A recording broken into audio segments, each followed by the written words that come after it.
Aujourd'hui, devant cette auguste assemblée, la République du Sénégal fera encore face à l'histoire. Et nous, les députés, à qui la démocratie a offert une des tribunes d'expression les plus légitimes et les plus légalistes, nous avons une occasion pour écrire une belle page sur le respect de la dignité de la femme, qui est à la fois mère, épouse, sœur et fille. La femme venue d'ici et d'ailleurs, femme de ville et de campagne, nous écoute aujourd'hui.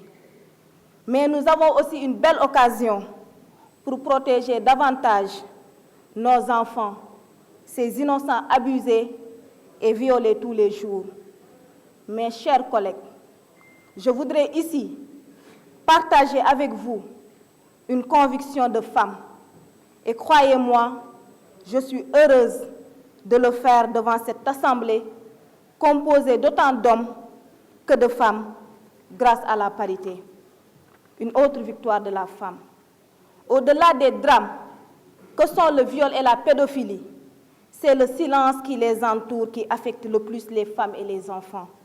Le viol et la pédophilie restent donc doublement un drame. C'est pourquoi je me réjouis du projet de loi qui nous est présenté aujourd'hui, qui, en les criminalisant, reconnaît que la sueur faite aux femmes et aux enfants victimes de ces actes de folie est une blessure ouverte à vie et couverte en peine et sanglots. Et comme le disait André Malraux, la pire souffrance est dans la solitude qui l'accompagne. Chers collègues honorables députés, cette loi m'engage en tant que parlementaire, me protège en tant que femme et me rassure en tant que citoyenne. C'est pourquoi c'est avec fierté, honneur et conviction que je voterai cette loi.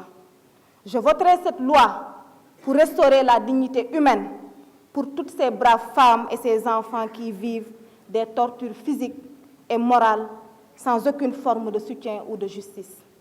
Je voterai cette loi pour ces milliers de sans-voix qui souffrent en silence, pour ces milliers de femmes et d'enfants violés par leurs parents, voisins ou proches et que la société contraint à se taire à jamais. Je voterai cette loi pour qu'on puisse enfin réparer tous ces actes injustes et barbares de viol et pédophilie, d'agression, allant jusqu'au crime jamais puni.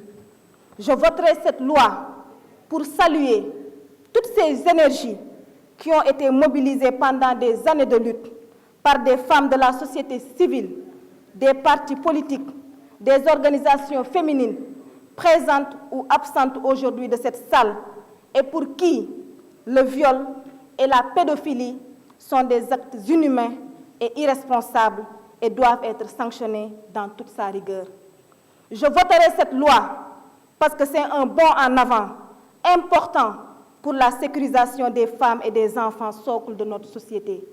Enfin, je voterai cette loi qui est un appel à la conscience et à la raison de tout un chacun, hommes, femmes, enfants et sans exception aucune, de race, de sexe, de couleur ni de religion, parce que véritablement, voter des lois d'une importance capitale, tel que ce projet de loi nous permet de consolider le ciment et la cohésion sociale et bannir les tabous qui constituent des goulots d'étranglement de notre société. Et croyez-moi, Monsieur le ministre, nous resterons engagés à encadrer cette loi et à accompagner sa mise en œuvre, quels que soient les sacrifices demandés. Je ne saurais terminer sans pour autant dire merci au président Moustapha Niasse, qui, en bon père de famille, nous a toujours soutenus dans nos combats. Merci infiniment, Monsieur le Président. Remerciez-vous, Monsieur le garde des Sceaux, ainsi que Monsieur le secrétaire d'État, ainsi que vos collaborateurs, pour votre démarche inclusive et participative pour le bon aboutissement de ce projet de loi. Mais dire merci, merci, merci infiniment à son Excellence le Président Macky Sall, qui vient de prouver encore une fois qu'il est l'avocat et le défenseur des femmes et des enfants. Ce projet de loi prouve que le Président de la République est un leader qui écoute son peuple et qui comprend ses souffrances. Je vous remercie.